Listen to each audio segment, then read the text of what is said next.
The Galactic Council had existed for 12,000 years without any problems. 17 ancient species controlled this great assembly. They had built empires across the stars.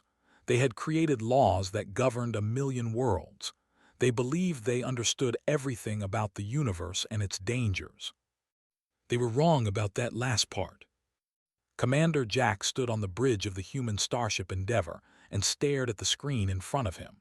His crew of 42 men and women had left Earth 3 months ago to explore a strange energy reading behind Jupiter's largest moon. What they found was a hole in space itself, a doorway to somewhere else. Jack had made the decision to fly through it. He was a curious man. That curiosity had just dropped his ship into the middle of the largest gathering of alien vessels anyone had ever seen. "Sir, I am counting over 300 ships surrounding us," said Lieutenant Kate from her station. Her voice was calm, but her hands were shaking. "They are all pointing weapons at us." Jack took a deep breath. "Can we talk to them?" "The computer is trying to figure out their language. It might take a few minutes." Those few minutes felt like hours. The alien ships did not fire. They just watched. Jack imagined thousands of alien eyes staring at his tiny vessel and wondering what kind of fool would fly through a forbidden doorway. On the station called Nexus Prime, High Counselor and of the species received the report with disbelief. He was an old creature with 4 large eyes and skin like polished stone. His people had helped create the council at the very beginning. He had seen many strange things in his long life. But he had never seen anyone come through the forbidden gate. "That passage was sealed 6,000 years ago," he said to his aide. "We buried the knowledge of its location. We erased it from every map and every record. How did these creatures find it?" His aide had no answer. The truth was simpler than anyone could have imagined. Human scientists had detected unusual energy patterns near Jupiter. They had investigated. They had found the gate. And because no one had told them not to, they had opened it. This was the human way. See a door, open the door, deal with whatever comes next. Jack was brought before the council 6 hours later. Armed guards from 6 different species surrounded him. Some walked on 2 legs like him. Others floated through the air or crawled on many limbs. All of them looked at him like he was either very dangerous or very stupid. The council chamber was enormous. It could hold thousands of beings. Today it held only the 17 senior counselors, each one representing a species that had existed for longer than human civilization. And spoke first. "You have violated the most sacred law of this council. You have passed through a gate that was sealed by our ancestors. The punishment for this crime is death."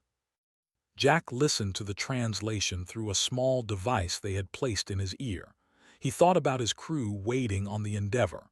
He thought about Earth and everyone he had left behind.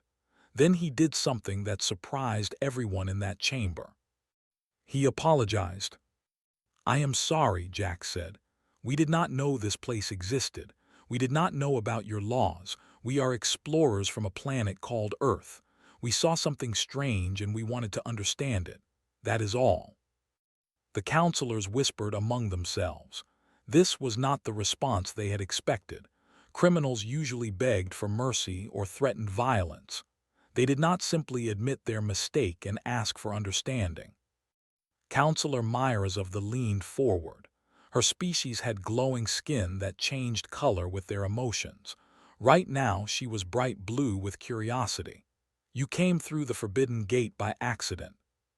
"Yes." "Your species does not have faster than light travel. Your ship is primitive by our standards. Yet you opened a door that our best scientists have failed to unlock for thousands of years. How?"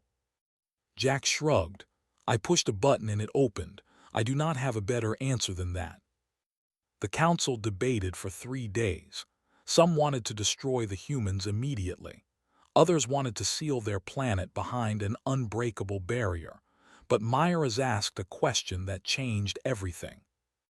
If these humans did this by accident, what might they do on purpose? Should we not study them before we decide their fate? The vote was close, but the decision was made. Humanity would be given provisional membership in the council. They could observe but not participate. They could learn but not teach. They would be watched very carefully. Ambassador arrived from Earth 6 weeks later. She was a small woman with gray hair and kind eyes that hid a sharp mind. She had spent 20 years negotiating with the most difficult people on her planet. She was ready for aliens. "You will follow our rules," and told her during their first meeting. "You will not ask questions about forbidden topics. You will not interfere in council business. You will prove that your species deserves to exist among us." Smiled and agreed to everything. She was very good at smiling while she planned her next move. The humans settled into their new role as observers. They watched and they learned. But more importantly, they asked questions. So many questions. Dr. Ben Carter was the mission's chief scientist. He spent his days in the council archives, reading everything he could find about galactic history. Most species ignored him. He was just a primitive human trying to understand things beyond his intelligence. But Ben noticed something strange. There were gaps in the records, entire sections of history that had been erased or hidden. And whenever he asked about these gaps, the aliens changed the subject. "What happened in the nebula?" he asked one day. "That region is forbidden. Do not ask about it." "Why is it forbidden?" "Because we say so." Ben wrote down his observations and shared them with. Something had happened to this galaxy, something terrible, and the council was hiding it from everyone, including themselves. The first clue came when Ben mentioned a word he had found in an ancient text, a word that had been crossed out but was still readable. The alien he was speaking with went pale. Every eye in the room turned toward Ben. The silence was so complete that he could hear his own heartbeat. "Where did you learn that name?" the alien whispered. "It was in your own records. What does it mean?" But no one would answer him. They just walked away, leaving Ben alone with a single word that would soon change everything humanity thought they knew about the universe. They were coming, and the galaxy was not ready. Lieutenant Commander Sam Reeves was not supposed to find the truth. He was just a junior officer assigned to organize old files in the council archives. It was boring work meant to keep the humans busy and out of the way. But Sam was not the type to ignore something strange. The data crystal was hidden behind a shelf that had not been moved in centuries. Sam found it by accident when he dropped his tablet and had to crawl underneath to get it. The crystal was small and covered in dust. When he cleaned it off and inserted it into a reader, a single image appeared on the screen. The creature in the image was unlike anything Sam had ever seen. It stood on 4 legs but had arms like a human. Its body was covered in thick armor that looked like it had grown from the inside. Its face had no eyes that Sam could recognize, just a mouth filled with teeth that seemed designed for one purpose only: killing. His supervisor, a young archivist named, saw the image and nearly collapsed. Turn it off now."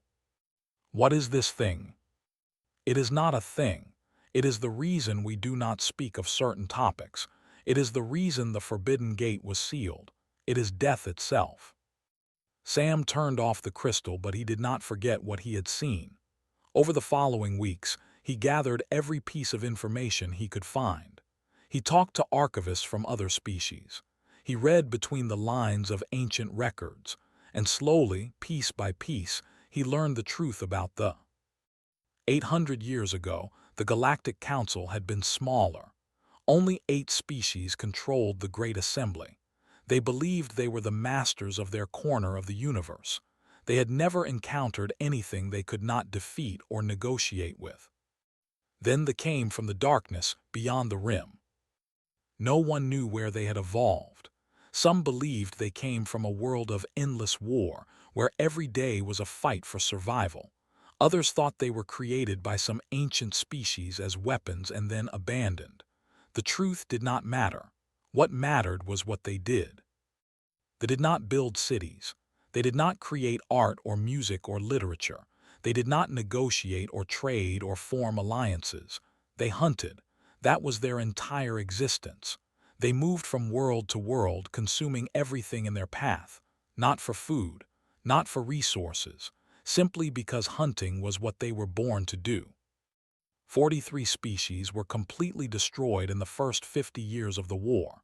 Entire civilizations that had existed for millions of years were erased from existence. The Council threw everything they had at and nothing worked.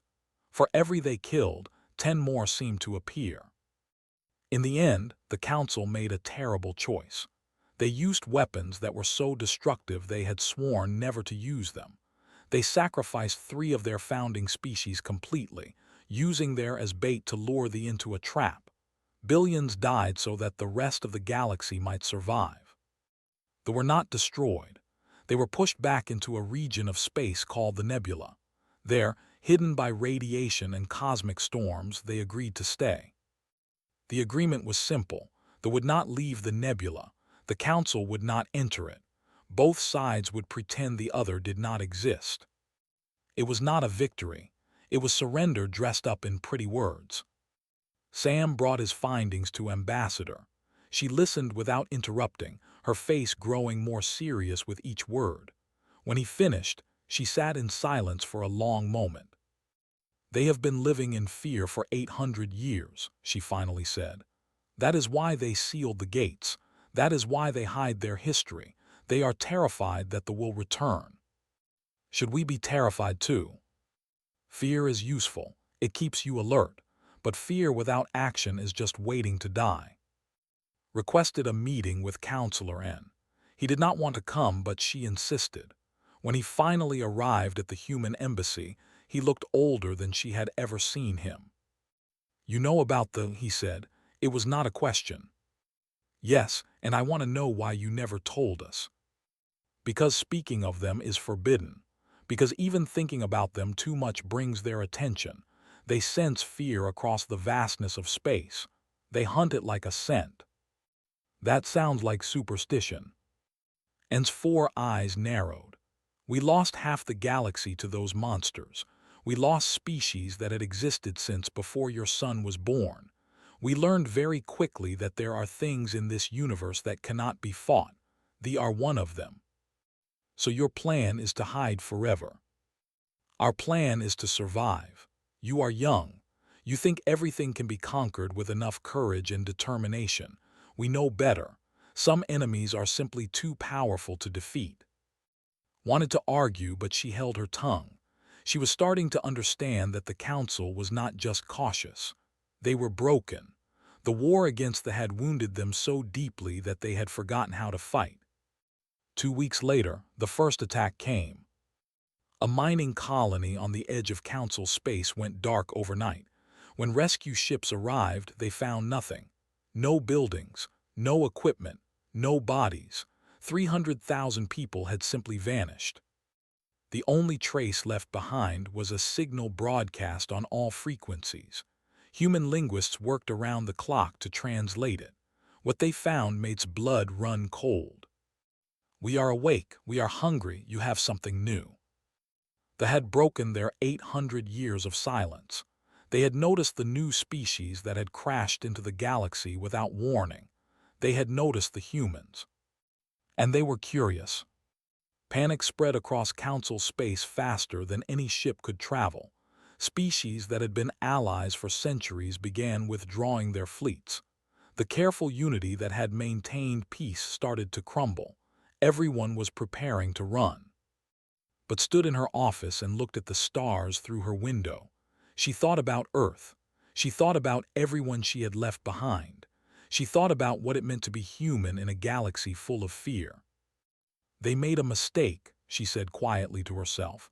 "They noticed us. Now we have to make sure they regret it." She did not know how yet, but she knew that running was not an option.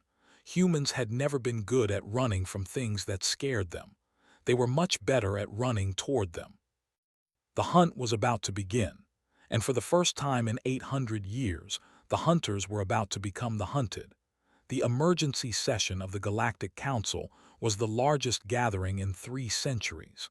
Representatives from every member species filled the enormous chamber. Fear hung in the air like a thick fog that no one could escape. Captain watched from the observation gallery above. He had replaced Jack as the senior military officer in Council space after Jack returned to Earth to report on the situation. Was a quiet man who preferred actions over words. He did not like what he was seeing. "They are falling apart," he said to Commander Laura beside him. "Look at them. They cannot even agree on what to do next." Laura nodded. 800 years of peace made them forget how to fight. They built their entire civilization on the idea that they would never return. Now that dream is dead and they have nothing to replace it with. Below them, the counselors argued in circles. Some wanted to evacuate the outer colonies. Others wanted to reinforce the borders. A few suggested reaching out to negotiate a new agreement. None of them wanted to consider the option that thought was obvious. Fighting back. Counselor and called for order, but his voice was weak.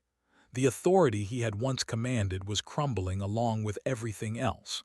When Ambassador stood up to speak, several counselors shouted at her to sit down. "Humans have no right to address this body," one of them said. "This is a matter for the elder species." "This is a matter for everyone who wants to survive," replied. She did not sit down. She had never been good at following orders she disagreed with. "You have been in this galaxy for less than a year. You do not understand what we face. They cannot be defeated. This is simply a fact. Facts can change. 800 years ago, you believed you could never push the back into the nebula. You did it anyway because you had no other choice. Now you have another choice. You can run and hide and hope they do not find you, or you can fight." The chamber erupted in shouting. Stood calmly in the middle of it all, waiting for the noise to die down. When it finally did, she continued. "I know what happened in the last war. I know what you sacrificed. I know that the memory of those losses still haunts every one of you, but hiding from them taught them something dangerous. It taught them that aggression works. It taught them that if they push hard enough, you will give them whatever they want." "What would you have us do?" Myra's asked. Her glowing skin was dark with worry, but there was something else in her eyes. Hope, maybe. Or just curiosity about what this strange human would say next. "I would have you remember what you were before the fear took over. You conquered the stars. You built empires that lasted for thousands of years. You did not do that by running from things that scared you." The vote came 3 hours later. Despite words, the council decided that humanity would not be included in any defense plans. The official reason was that humans were too inexperienced. The real reason was that most species had already decided to abandon the outer regions and retreat to their core worlds. Humanity was ordered to evacuate from Council space immediately. Found in her office after the session ended, she was staring at a map of the galaxy on her wall. Small red dots marked the locations of over the past 2 weeks. There were more of them every day. "What do we do now?" he asked. "We do what humans always do when someone tells us we cannot do something. We prove them wrong." "With what?" "We have 12 ships. The Council has thousands and they are too scared to use them." "The Council is not the only power in this galaxy." Turned away from the map and looked at with eyes that burned with determination. "There are species out there who are tired of living in fear. Species who remember what it felt like to be warriors instead of victims. We just need to find them." The first ally came forward that same night. Counselor Myers appeared at the human embassy without any guards or aides. She carried a data crystal that contained information the Council had classified as forbidden.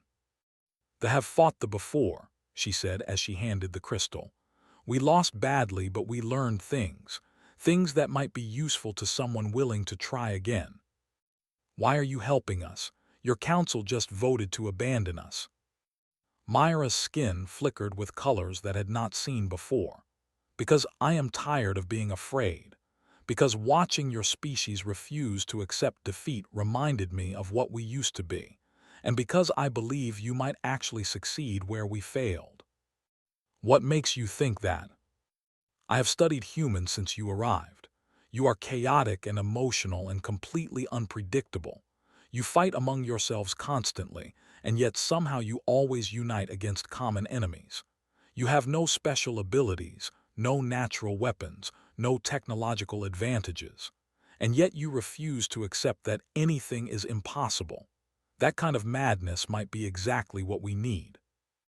Word spread quietly through the diplomatic channels. A human coalition was forming. Anyone willing to stand against was welcome to join. They were the first military power to respond. They were a warrior species who had long resented the Council's peaceful policies. Their general, a veteran named, arrived at the human embassy with an offer of 50 warships. "We have waited 800 years for someone to give us permission to fight," he said. "You are not giving us permission. You are giving us a target. That is even better." Other species followed. The who had lost there in the First War sent their remaining fleet. The contributed their advanced sensor technology. A dozen smaller species, each with their own reasons for refusing to run, offered whatever resources they could spare. Within a month, humanity had assembled a coalition of the willing. It was smaller than the Council's forces, but it had something the Council lacked: the will to fight. Admiral Chris Porter arrived from Earth to take command of the combined fleet. He was an old man who had spent his career preparing for wars that never came. Now, he finally had a war worthy of his attention. "They have never faced an enemy like this," he told his officers during the first strategy meeting. "They hunt by instinct. They overwhelm their prey with numbers and aggression. They have never had to adapt because nothing has ever truly challenged them." "And we are going to challenge them?" asked. "No, we are going to do something much worse." Admiral Porter smiled grimly. "We are going to hunt them back." The plan was bold, dangerous, and probably insane. In other words, it was perfectly human. Operation Looking Glass was about to begin. The nebula was a place of nightmares. Radiation storms swept through its outer regions with enough force to destroy unshielded ships. Gravity wells formed and collapsed without warning, and somewhere in the darkness at its center, the waited. Lieutenant Bate Morgan piloted her stealth ship through the outer edge of the nebula with her hands steady and her heart pounding. She was part of a squadron of 12 vessels equipped with technology that the Council had banned centuries ago. Cloaking devices that bent light around the hull, engines that produced almost no heat signature, sensors that could detect a whisper in a hurricane. "Remember the mission," Admiral Porter's voice crackled through her headset. "Observe and report. Do not engage under any circumstances. We need information, not heroes." Bate understood. The first phase of Operation Looking Glass was reconnaissance. Before they could fight they needed to understand them. 800 years of records had told humanity almost nothing about how these creatures actually lived. Her squadron spent 3 weeks mapping the nebula. They planted sensor drones in hidden locations. They recorded patrol patterns. They watched and waited and learned. What they discovered changed everything. "They are not mindless," Bate reported during a briefing with Admiral Porter. "They have territories that they defend from each other.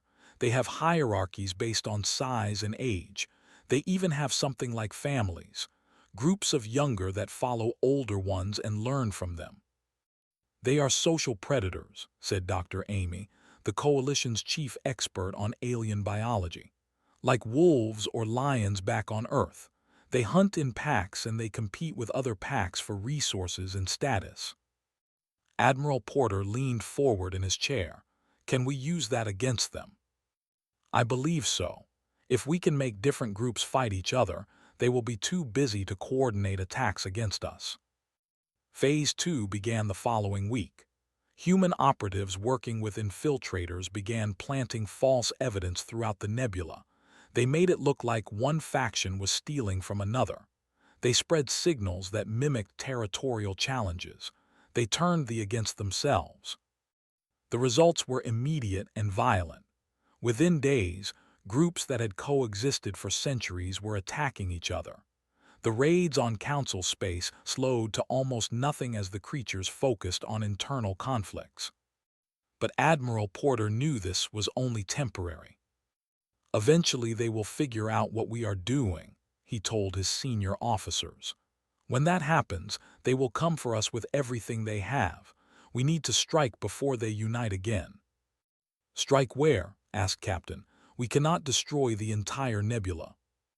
We do not need to destroy it. We need to break their leadership structure. Every predator society has leaders, the strongest and who make decisions for the rest. Find them and eliminate them. Doctor shook her head. We do not even know if they have leaders in the traditional sense.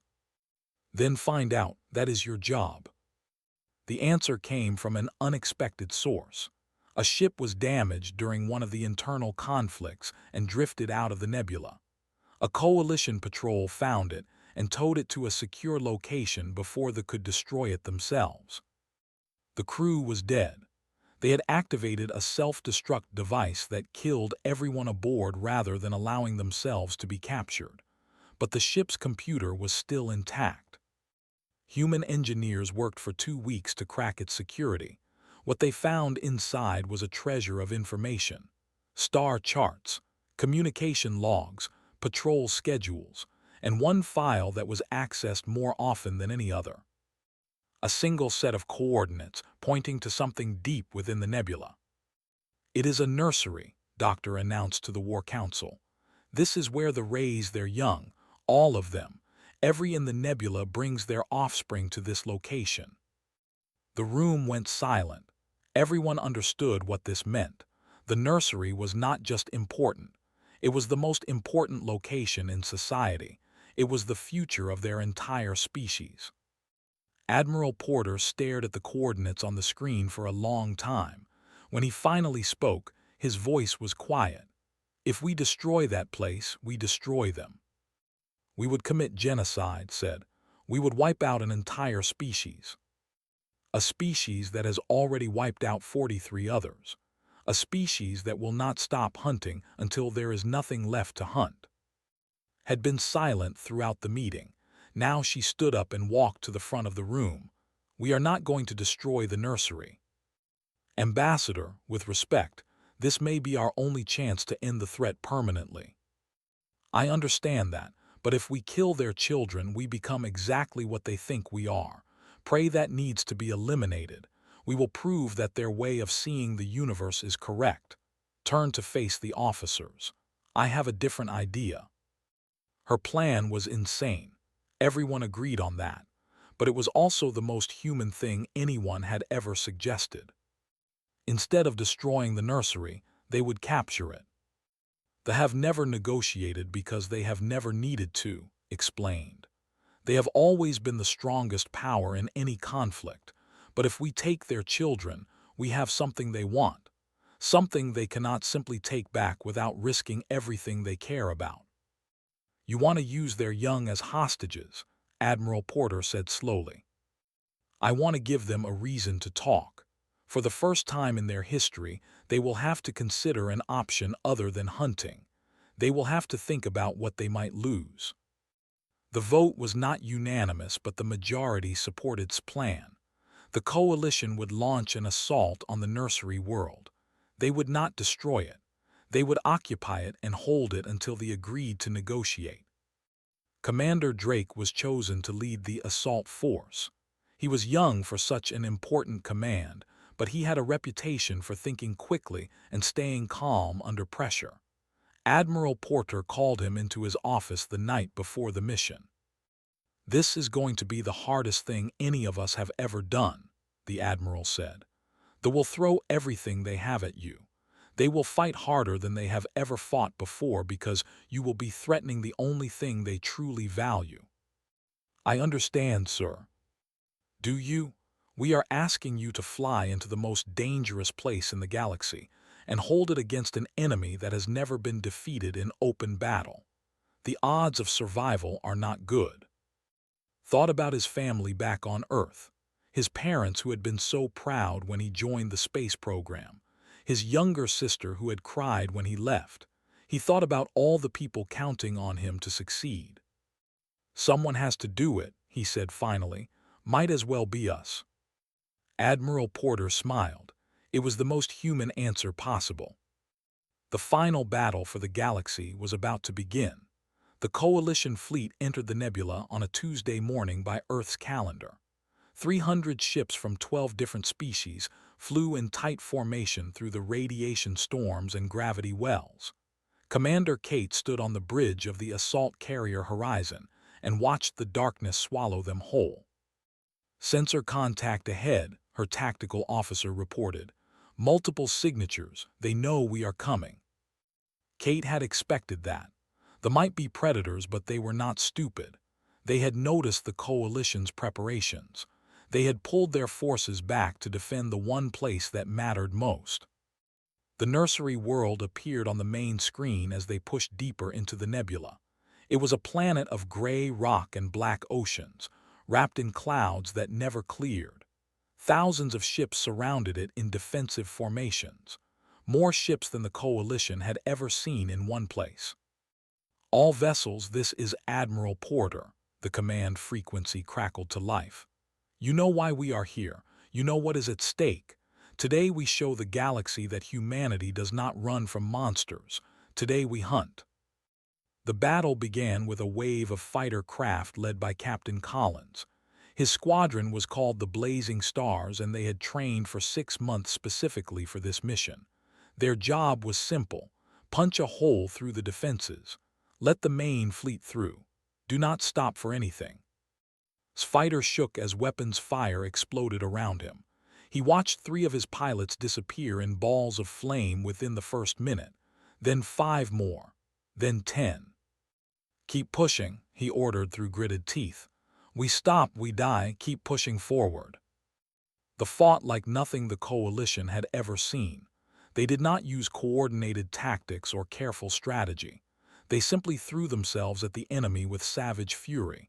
Every ship was a weapon. Every pilot was willing to die. But so were the humans. Fighter took a direct hit that destroyed his left engine. Warning lights flashed across his console. His targeting computer was dead. His shields were failing. He had maybe 30 seconds before his ship fell apart completely. In those 30 seconds, he made a choice. "All remaining fighters break off and support the main fleet," he broadcast. "I will clear the path."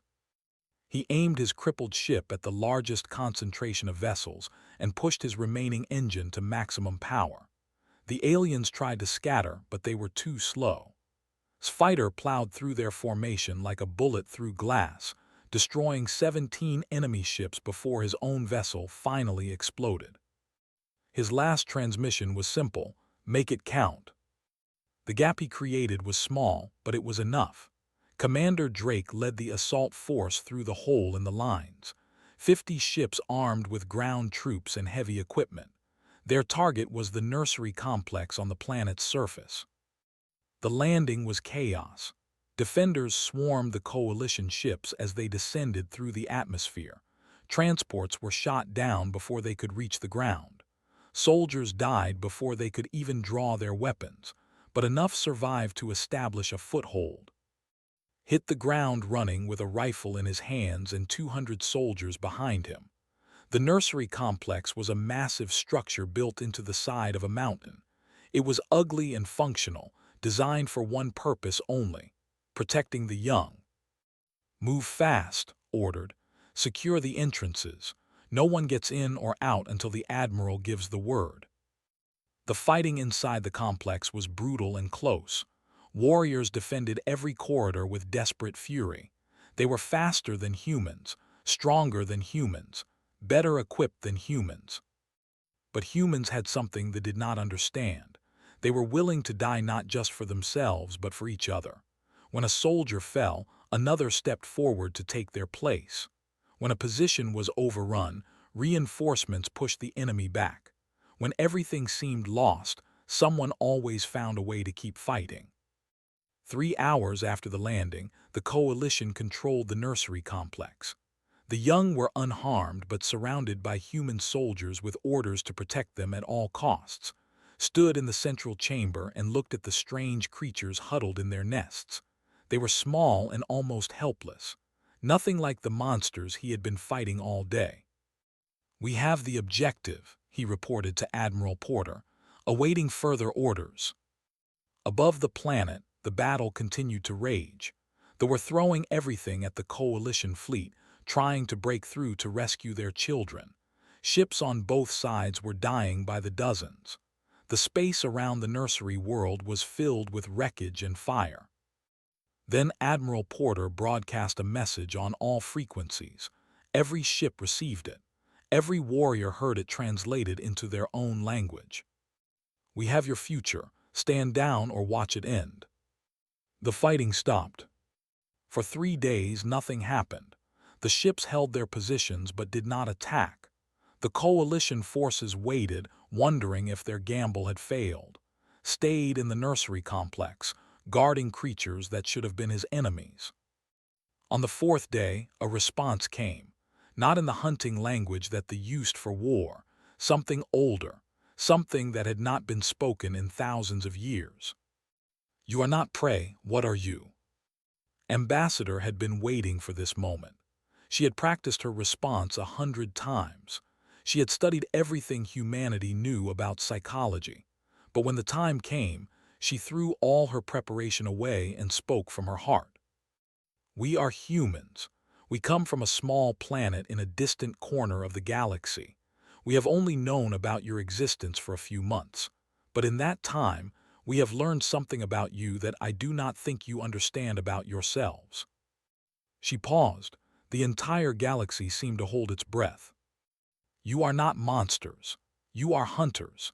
You kill because it is your nature, just as it was once our nature. But we learned that there are other ways to live. We learned that the universe is big enough for everyone who is willing to share it. We do not share, we take. Then take something new. Take a challenge. Take an enemy that will not run from you. We are offering you something you have never had before, worthy opponents." The negotiations lasted for 3 months. There were setbacks and near failures. Twice they almost abandoned the talks and resumed their attacks, but in the end a treaty was signed. They would remain within defined borders. They would not raid Council space. In exchange, humanity would establish a combat arena on a neutral moon.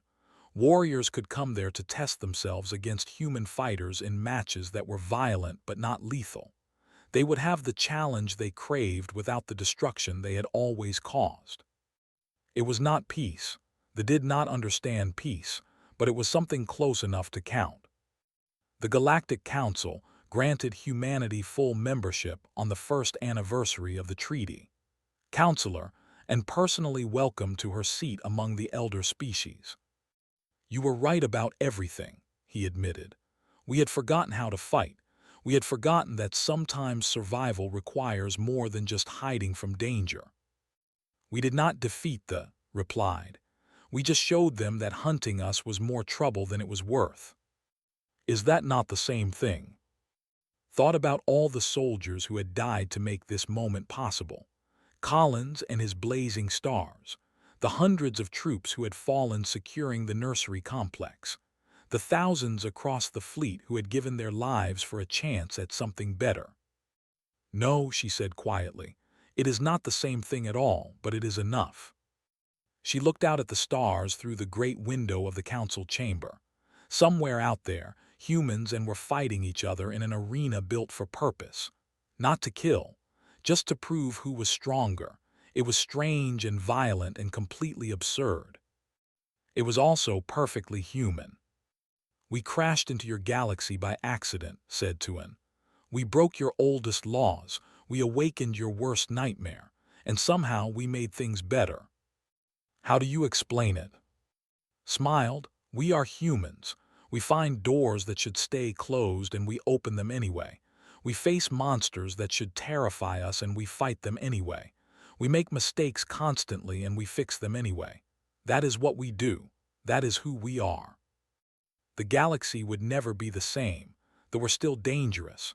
The Council was still learning to trust its members. A million problems remained unsolved. But humanity had proven something that mattered more than any treaty or battle. They had proven that there was nothing in the universe too big to face and nothing too scary to fight. And that, decided, was enough to build a future on.